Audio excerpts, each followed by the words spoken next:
6% of Victorian postcodes contribute 50% of the state's prison population.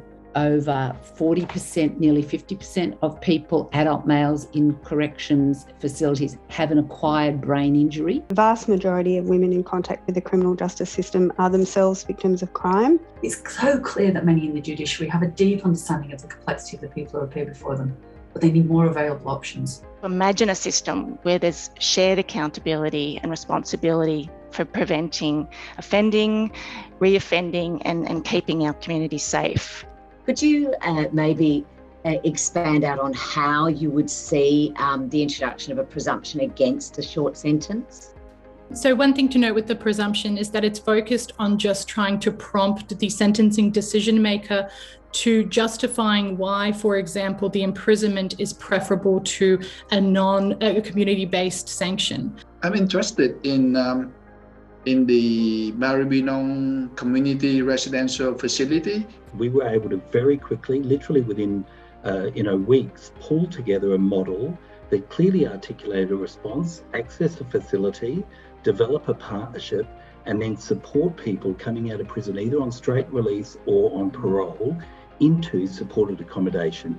You see so many programs being delivered, becomes quite confusing and difficult to understand what's working and what's not. I think there isn't enough mindful, thoughtful approach to what works, monitoring it, evaluating it, and then seeing what should be funded into the future and not. What can we do to assist and support people with a disability? There are a lot of people in prison who have eligibility for NDIS packages. So I think one thing that we could do for those people is get that sorted out while they are still in prison.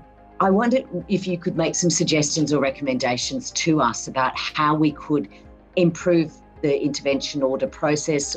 We need better processes within the courts where people are actually referred to services who can say, okay, is this what you want? Is this what you need? Is this going to help? If not, what is?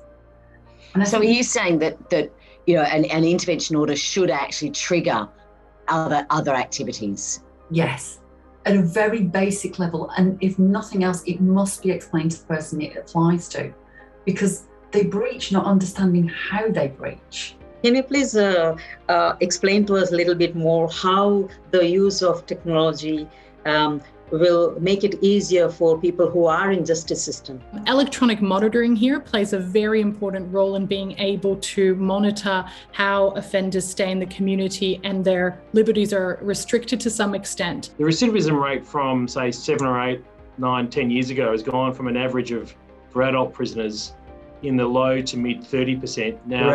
Now it's at the mid to high 40%. That simple statement translates into situations like 10 years ago, the proportion of second and third generation involvement in the criminal justice system was smaller than it is now.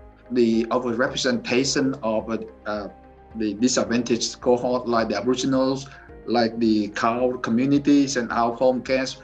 There are particular factors which lead to their overrepresentation, totally out of their control. It's not a matter of how, but when. You've got to draw a line as well onto how many cautions somebody has. There needs to be capacity within Victoria Police systems to enable referrals to a whole range of different services, because at the moment there isn't that capacity. It's very sort of system driven. What could be the Victorian criminal justice system learn from UK or other jurisdictions in your view? We had big wraparound supports where you would have psychologists who would be working with people with mental illness and how we address those services within the mental health community so that people were being picked up and supported. What will be some of the continued barriers that we need to look out for? The bail reforms, you will have heard, were designed to respond to very significant episodes of male violence, and yet women are the ones among the cohorts that are being disproportionately harmed by those reforms.